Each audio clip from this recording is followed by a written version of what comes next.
Hoje, doutor queridíssimo, nutriólogo e clínico geral, doutor Roberto Navarro, bem-vindo. Obrigado, Boa Carol. tarde. Boa tarde a todos aí em casa. Vai falar de um assunto que eu tenho certeza que há tempos você se pergunta, mas é claro, a gente não tem todas essas respostas, porque a gente não tem aí o conhecimento do doutor Roberto, mas ele vai contar pra gente. Hoje, eu já começo te fazendo muitas perguntas, que é isso que eu vou fazer pra ele. Você sabe como o nosso corpo gasta energia? Quando a gente não tá fazendo nada, quando a gente está dormindo, quando a gente está fazendo uma atividade física, Quando a gente está comendo. quando a gente está comendo, como o nosso corpo gasta energia. Essa é a aula de hoje do queridíssimo Dr. Roberto. Comece Vamos lá, por Carol. onde quiser, Dr. Roberto. Não é fácil traduzir toda essa questão. Essa linguagem, né? Metabolismo é uma coisa complexa, em congresso, às vezes todo mundo começa até a dormir, de tão chato que é muito detalhe. Não, mas as suas aulas são maravilhosas. Então, meu desafio é tentar traduzir um linguajar muito complexo para um linguajar fácil e tentar mostrar como a gente pode, sim, Carol, otimizar ou talvez reprogramar o nosso metabolismo a nosso favor. Tá. O nosso metabolismo é uma palavra que resume o quê? Como o corpo funciona, como é que a gente gasta energia, o que o corpo faz com o alimento que você come, onde eles vão parar, como é que a célula extrai energia, como é que a gente renova os nossos tecidos. Bom, é uma complexidade muito grande, não dá nem para tentar resumir isso numa pauta pequenininha. Mas as nossas atitudes, sim, são capazes de fazer ou o nosso metabolismo trabalhar contra. O que é trabalhar contra? Ficar lento, ganhar peso com facilidade, emagrecer com dificuldade, né? Não render, às vezes, numa atividade física. Ou o nosso metabolismo pode ser o nosso grande aliado, fazendo a gente ter um peso mais estável. Quando precisa emagrecer, o corpo responder de emagrecer com facilidade, não engordar com facilidade, melhorar o rendimento na atividade física. E isso vai depender de várias atitudes, Carol. Então, eu queria agora, a gente vai começar a falar, e eu acho que na próxima pauta, eu vou até pedir permissão para a Carol, dividir o que eu quero falar em duas etapas. Hoje a gente vai falar como o corpo gasta energia, tá? E pensar que a gente chama de balanço energético. Carol, o que é balanço energético? É quanto eu como, quanto meu corpo gasta. Tá. Se eu como mais, comida é combustível, o corpo manda motor. Se eu ponho mais combustível que eu queimo, o corpo fica com reserva, eu engordo. Se eu queimo o que eu como, 0 a 0. Se eu preciso emagrecer, eu preciso comer uma quantidade menor e meu corpo usar reserva, aí eu emagreço. Tá? Então hoje eu vou falar como o corpo gasta energia e como a alimentação também vai influenciar nesse gasto ou até facilitando o teu corpo a não reter tanta reserva de gordura. Olha isso. Então vamos lá. Tem dica. Vamos Primeira começar coisa, vamos lá. com o nosso videozinho? Vamos tá com o no videozinho. ponto aí, Ou Mar? tem um PowerPoint primeiro para mostrar? Então, pode ser vamos aqui. começar com o vídeo. Daqui a pouco a gente vai pro PowerPoint. Ó, esse vídeo, vamos parar na hora que ele tiver com esse corpo aí. Ó, pode parar. Vai, aqui é um corpo humano. Aqui. Primeiro, a gente vai dividir que o corpo gasta energia de 4 maneiras, Carol. Tá? Um é o gasto energético chamado de repouso. O que é de repouso? Não precisa fazer força. Mesmo parado, dormindo, o meu corpo gasta energia, gasta para o seu cérebro funcionar, para você respirar e para o teu músculo não ficar flácido. Tá. Porque a gente precisa de ter uma contração muscular mínima para ter força e não ficar flácido. Então, mesmo no repouso, o nosso corpo gasta energia. E dentro do nosso corpo, mesmo parado, a massa muscular, a nossa massa muscular é responsável por a maior parte desse gasto energético de repouso. Então, a primeira coisa que as pessoas já têm que entender é que se eu quero fazer meu metabolismo trabalhar a meu favor e eu tenho uma massa muscular muito baixinha, muito pequena, eu não tenho a quantidade correta que meu corpo necessita, eu sou um gastador de energia menor mesmo no repouso, mesmo sem fazer atividade física, tá? Certo. Então agora vamos ao segundo tópico, gasto energético pelo esforço, que vai variar de mexer um dedinho até correr uma maratona. Então vamos lá, agora continua rodando o vídeo. Solta o vídeo, olha lá. Tá? O gasto energético na atividade física, da onde o corpo tira energia? Existe aqui tem simulando aí um senhor nadando, uma pessoa nadando, existe uma fonte de energia no nosso músculo, daqui a pouco vai passar uma imagem que eu quero que o Marcelo congele. A gente começa a utilizar uma energia, o coração vai batendo, ela começa a oxigenar na atividade física, vai oxigênio para todos os músculos. Aqui, ó, para aqui. Parou. Isso aqui é o nosso músculo, Carol. Né? Se fosse continuar o vídeo, ele ia mostrar contraindo, tá? Fazendo movimento. Esses branquinhos que vocês estão vendo aqui, o músculo esse vermelho, parece uns algodões aqui branquinhos, isso aí é um estoque chamado glicogênio. que é o glicogênio? É uma reserva que o músculo tem de energia para quando começa a fazer um esforço. Toda vez que a gente sai do repouso e faz algum movimento, seja pegar um peso, seja sair caminhando, o corpo começa a usar primeiro esse tal glicogênio. O nosso tecido adiposo não é utilizado logo de imediato. Seria muito simples, eu fazer um movimento, eu queimo minha reserva de gordura. Eu nunca engordaria, seria ótimo. Então, primeiro esse tal glicogênio, que leva um tempo para se esgotar. Esse glicogênio, ele é formado pela glicose que veio do carboidrato que a gente comeu. Tá. Por isso que eu não posso nunca isentar zero carbo, dieta só com proteína e gordura sem carboidrato, porque eu não tenho o meu estoque de glicogênio. Eu sempre vou fadigar. Mas, doutor Roberto, agora eu já te pergunto. Quando a gente sabe que a gente está queimando o glicogênio e a partir de que momento da atividade física a gente começa a queimar gordura? Que essa foi uma pergunta que a Lene colocou aí na nossa primeira Então vamos lá, pauta. continua rodando o vídeo. Vamos lá. Existe um tempo que leva para queimar o glicogênio. Em média, quase meia hora de esforço muscular para queimar todo esse glicogênio. Certo. Depois desse esforço muscular, queimei glicogênio, para aqui, Marcelo. Ali mostrou, terminei a minha natação, queimei meu glicogênio, leva um tempinho, mais ou menos até 30 minutos, média, tá? Isso é média, viu, gente? Porque existe uma individualidade, sua altura, sua idade, tem várias individualidades aí. A partir de esgotei meu glicogênio, é que o meu corpo começa a utilizar a minha gordura corporal como fonte de energia. Tá. Mesmo que eu continue numa atividade que não seja de grande esforço, mas aí é de mais resistência. Continua o vídeo. Se eu continuo fazendo uma caminhada, eu tô caminhando, eu não tô correndo, esgotei meu glicogênio e continuo numa atividade aeróbica, eu vou usando gordura. Agora já está usando gordura. Essas bolinhas são tecido adiposo. Olha lá, tudo sendo chupado. É que todo mundo quer, né? Que legal! Pegar meu tecido adiposo e fazer ele virar energia. Certo. Entendeu? Então, é aí que a gente começa a entender que se eu quero otimizar gasto energético, não posso ser sedentário. Não. Né? Se eu, no repouso, eu tenho pouca massa muscular, eu gasto menos, melhorar a massa magra. O treino que mais ajuda a otimizar gasto é sempre o combinado. É onde você primeiro faz o esforço muscular para queimar o glicogênio e depois vai para a aeróbica para usar o seu tecido adiposo como fonte de energia. Mas o glicogênio também é queimado, por exemplo, sem fazer aí, sem puxar peso. Começar uma caminhada, subir a escada, eu, por exemplo, eu vou para um lado do estúdio e tal, estou queimando o glicogênio? Sim, o glicogênio... Começo da corrida? Sim, o glicogênio é uma fonte de energia, até para a gente não ter hipoglicemia quando está dormindo, Carol. Imagina, a gente 8 horas dormindo, de onde vem esse glicogênio, ele vai soltando um pouco de glicose. Ele está no músculo e um pouco no fígado. Tá. Para que a gente mantenha as taxas de açúcar no sangue estáveis. A gente não pode faltar açúcar no sangue, glicose não falta para o cérebro. Então, o glicogênio é uma forma rápida de mobilização de energia quando o corpo precisa de um extra, ou no jejum. Perfeito. Quando eu estou no jejum de longa data, eu vou esgotando, por muito tempo, eu vou esgotando um pouco do meu glicogênio também. E daqui a pouquinho não, e numa próxima pauta eu conversei com o Dr. Roberto, a gente vai falar de jejum intermitente, que é algo que você tem estudado. Eu vou falar um pouquinho hoje também, eu vou dar uma linkada nisso aí. Bem interessante, vale a pena. Vamos fazer o seguinte, a gente já explicou então o primeiro, os dois. Daqui a pouquinho eu vou colocar a perguntinha do público. A gente vai para qual momento agora? Agora, como é que o corpo gasta energia quando a gente come? Gasto energético despendido pela alimentação. Segura! Que nós já vamos contar tudo, como é que ele gasta. Olha, vamos pensar, poxa vida, quando a gente está se alimentando, está gastando energia, como pode, gente? Agora, daqui a pouquinho, perguntinha do público. Doutor Roberto, paramos num ponto importantíssimo. Vai ter uma dinâmica agora? Vai ter uma dinâmica. Ai, adoro as dinâmicas do Dr. Roberto. Vou tentar ver se eu consigo resumir, porque a audiência está bombando. Mas vamos lá, Carol, o que a gente tem que imaginar? Que quando a gente come, o corpo gasta energia. Porque a gente mastiga o alimento, ele tem que ser digerido, absorvido, transportado, o nutriente até a célula, existe um gasto energético. Expendido pelo ato de comer. Chega a quase 30% de uma atividade física leve. Então a dúvida é, sério? Até 30% de uma atividade física leve. Interessante. Tá? Então, se eu comer mais vezes, eu gasto mais energia?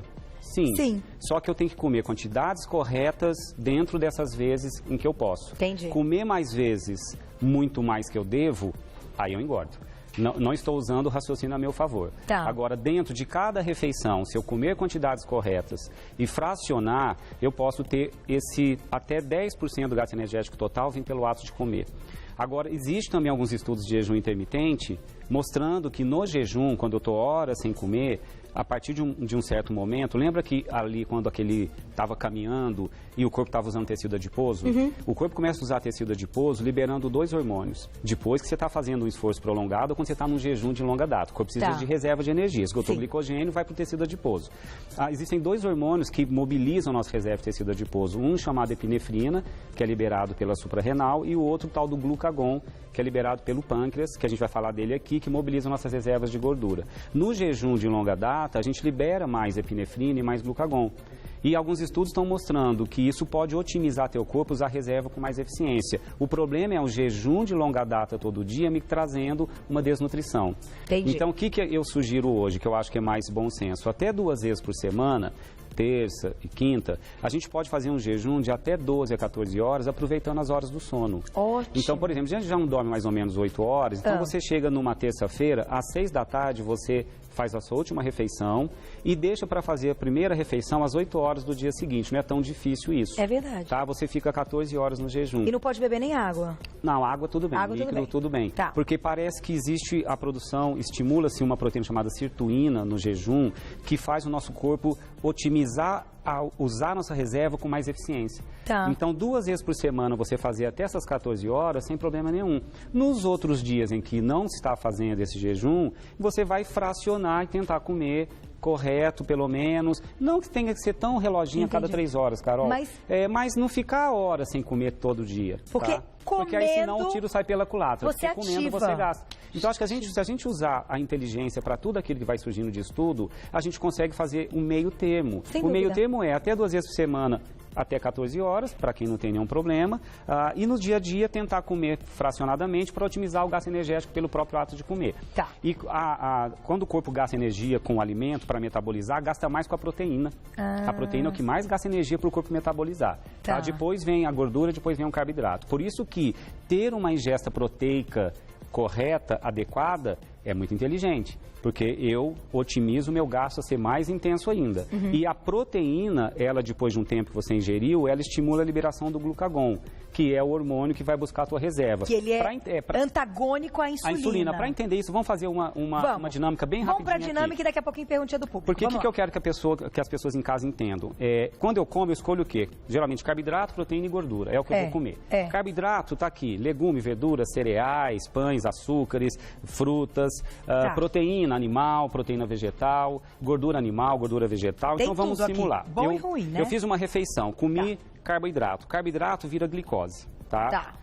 Carboidrato é uma molécula grande, é digerida, vira aqui, vão ver moléculas de glicose. Tá aqui, ó. Tirei aqui do grupo dos carboidratos. Se eu comer um alface, Carol, é só uma pecinha dessa, viu? Se eu tirasse aqui do alface. É só uma glicose. Porque ele tem menos glicose. Eles estão falando de carga glicêmica. Tá, Você sempre falou de carga glicêmica? Sim. Se eu pego uma batata doce, já tem uma carga glicêmica média. Seriam 2 desse aqui. Certo. Se eu pegasse o açúcar, a farinha branca, a batata, já seriam 3 desse aqui. A carga glicêmica maior. Então, entender que se sobrar glicose, vai ver onde ela vai parar. Tá? É aí que a gente tem que tomar cuidado. Então tá aqui a glicose. Comi a proteína tá aqui. Tirei aqui esses bloquinhos como se fosse da proteína. Proteína animal, vem aqui carnes, aves, ovos, proteína vegetal, feijão, ervilha, grão de bico, soja. Proteína tá aqui. Proteína é um nutriente tão nobre para o corpo que ele nunca vira muito a reserva, não. Tá? Se sobrar, assim, é difícil sobrar, porque o corpo utiliza muito para renovar tecidos, a gente já vai mostrar aí. E comi a gordura, tá? Seja animal, seja vegetal. A gordura vira ácido graxo. O carboidrato virou glicose, a proteína virou aminoácido e a gordura virou ácido graxo. Certo. Tá aqui. Se eu me entupir de muita gordura, seja mesmo as saudáveis, as vegetais, vai sobrar muito ácido graxo, tem bastante. O que o corpo faz com isso aí, Carol? Isso aí tem que ser dado destino para algum lugar. Então a gente libera um hormônio chamado insulina, tá aqui a insulina, tá? Que vai dar destino para tudo. A insulina vai pegar a glicose, repor o glicogênio que você gastou, aquele que a gente queimou, repõe glicogênio, uma parte da glicose vai virar energia para dentro do músculo mesmo, direto para... Eu coloquei músculo aqui, mas todas as células do corpo precisam de glicose. A insulina manda para todas as células do corpo. A proteína, o aminoácido, renova tecido, renova músculo, vai tudo para o destino. Gordura, uma parte vira renovação de membrana de célula. As nossas células têm uma membrana. Isso tudo é fisiológico. Tudo isso aqui é bacana. Tudo isso tem que acontecer. Tem que acontecer, senão nosso corpo não se renova, né? A gente precisa dar destino aos nutrientes que a gente come. Então, vai lá, uma parte vira hormônio, tá? Da gordura que eu como. Agora, vamos lá, eu exagerei no carboidrato, peguei os açúcares e me entupi de carboidrato de carga glicêmica alta. Não consegui dar destino, tá sobrando aqui glicose e tá sobrando gordura. É aqui que mora o perigo, Carol. A sobra da glicose com a sobra do ácido graxo da gordura é que a insulina pega e monta uma moléculazinha com 3 ácidos graxos e uma de glicose, chamada glicerol. Isso é reserva de gordura. É isso aqui que vai para dentro do seu tecido adiposo. Vai lá e vira gordura. Tecido adiposo, direto. Os nossos tecidos adiposos alimentados de ácido graxo e de glicerol vindo da sobra glicerol do carboidrato, ácido graxo da gordura. Quando a gente erra no carboidrato e na gordura, é que a gente começa a criar muita reserva. E é aí que eu quero que as pessoas entendam em casa o conceito de carga glicêmica, ou seja, o que é o low carb? Não sobrar tanta glicose no meu sangue. E qual é a dica? A dica é sempre ficar com os carboidratos de carga glicêmica mais baixa ou média, legumes e verduras, alguns cereais, tudo porque bem. Eles dão também energia. A gente precisa de energia, Carol. A gente não pode tirar a energia do corpo. A gente precisa apenas não deixar que ela sobe. Que se sobrar glicose e sobrar ácido graxo, vira reserva, eu engordo. Tá. E o que a medicina ainda está entendendo, que o ácido graxo que sobra da gordura animal, da gordura saturada, tá? É o que mais vira reserva em tecido adiposo. Tá. O ácido graxo que vem da gordura vegetal não une-se tanto para virar reserva de gordura. Então aí que a gente está sendo inteligente. Aí que a gente está sendo inteligente. Colocar boas gorduras. Por isso que o abacate ele é super calórico, mas não engorda. Isso, ele não vira tanta reserva na quantidade correta. O conceito que a gente quer unir hoje na medicina, ou mais de bom senso, é um pouco do low carb está certo, eu não posso exagerar no carboidrato. Tá. Eu tenho que escolher aqueles de carga glicêmica baixa ou média. Isso tem internet, gente, vocês pesquisam. Carboidratos, carga índice glicêmico, está lá baixo, médio ou alto. Priorizo de baixo e médio. Eu trouxe de baixo e médio aqui legumes e verduras, médio, batata doce, inhame. E alto, batata, agora, alto, pão. Batata, pão, refinados, açúcar, arroz branco. Fruta tem de carga glicêmica baixa. Kiwi, morango, abacaxi, limão, maçã. De carga glicêmica alta, média ou alta, uva muito madura, banana muito madura, um caqui. Então, isso você pode usar de maneira inteligente. Então, fazendo um low carb, a gente gasta energia enquanto está comendo. Também. O low carb, porque se eu tenho menos carboidrato, eu vou comer um volume maior de proteína. A proteína estimula meu gasto energético para metabolizar ser maior. Entendi. Agora, qual é o conceito de gordura magra, proteína magra e não exagerar na saturada? Por exemplo, pessoas fazem a dieta cetogênica e às vezes exageram na gordura animal. A gordura animal não tem gordura saturada, a gordura saturada não é o que sobra e que vira reserva com mais intensidade, então eu tenho que pegar o conceito de usar a gordura mais vegetal e não exagerar no animal. E como é que eu consigo isso unindo a proteína? Toda vez que eu escolho proteína, Carol, se for vegetal, feijão, ervilha, grão de bico, soja, coloquei ali a quinoa, podia ter o amaranto, é uma proteína sem gordura. Beleza, a proteína vegetal está mais tranquila, ela vem com carboidrato um pouquinho. Entendi, mas não tem problema. Mas não tem muito. Se eu escolho a proteína animal, eu venho sempre com a gordura saturada junto. Entendi. Então, o que é a proteína magra? É de origem vegetal, é aquela do queijo branco, do iogurte desnatado, do corte de carne mais magro, de um peixinho mais magro. O que é a proteína mais gorda? Que está no bacon, no corte gorduroso da carne, que está na manteiga, que está no queijo amarelo. Então, se eu escolho proteína com mais gordura saturada, eu também estimulo virar mais reserva de tecido adiposo. Então, o conceito é proteína magra, que já se fala isso há um tempo, e gordura vegetal em proporção maior em relação à gordura animal, porque ela não vira tanta reserva. O ácido graxo que vem da gordura vegetal, azeite, abacate, oleaginosas, sementes de gergelim. Isso faz muito sentido chia. Agora você explicando o conceito, né, que a gente dividiu as gorduras e tal, faz muito sentido. Aliás, deixa eu até aproveitar e dizer o seguinte. Deixa eu colocar a perguntinha do público. Eu vou finalizar com uma pergunta minha. Aonde entra a atividade física pra gente encerrar, tá bom, Mar? Perguntinha do público, então. Vamos lá. Perguntinha da Drica. Ai, adoro essa foto da Drica. E eu engasguei, acho que eu preciso de uma água. Beijo, Drica. Por que às vezes perdemos músculos e ganhamos gordura? A dieta foi insuficiente? Ou a quantidade de exercícios foi excessiva? Excelente pergunta. Já é a minha pergunta.